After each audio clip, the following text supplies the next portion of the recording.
Alright guys, so in this video we're going to be going over contacting prospects via email or the contact form on their websites. Okay, so I would only recommend that you do this after you've done your first voicemail drop and if you haven't gotten a client, because this is quite a bit more manual work involved, and a lot of the times, we can knock out a prospect list, drop a quick, do a quick voicemail drop to about 100 people, 80 to 100 people, and we can lock in a partner quick like that.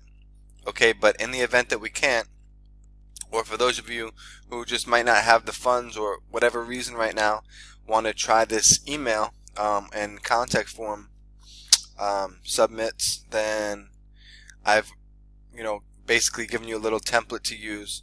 Now, something I want to note too is that we're going to, let's say your site is sidingexperts.com.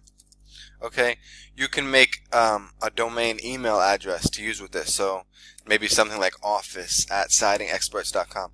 Now the reason for this is that people, when they're opening up an email, they're going to be, or when they see an email, they're going to be much more likely to open it if it looks like it's coming from their peers. Okay, so who do you think someone that a siding contractor would be more likely to open an email from? Sidingexperts.com or marketing professionals, or ateammarketers.com.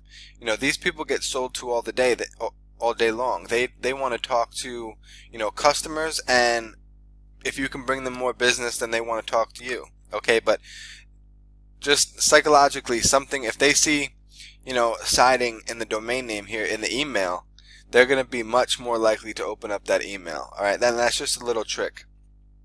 Alright, and then what you obviously make this email inside of your hosting. You can create this email, and then you can set up a forwarder to have it forward to your personal email. This way you get the response back.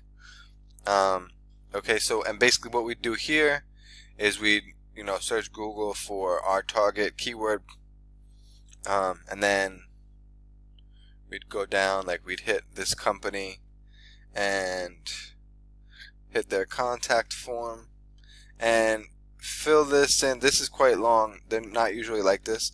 We'd fill all this information in, copy our message,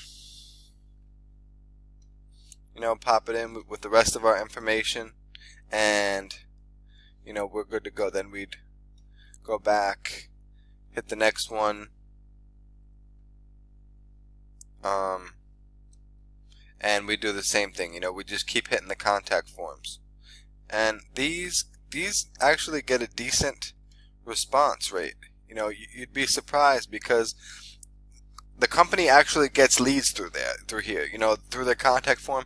Some people, they don't like to call for whatever reason, and so they want to fill out an email form and get their estimate, or want someone to call them back this way. So that's what we're going to do. We take our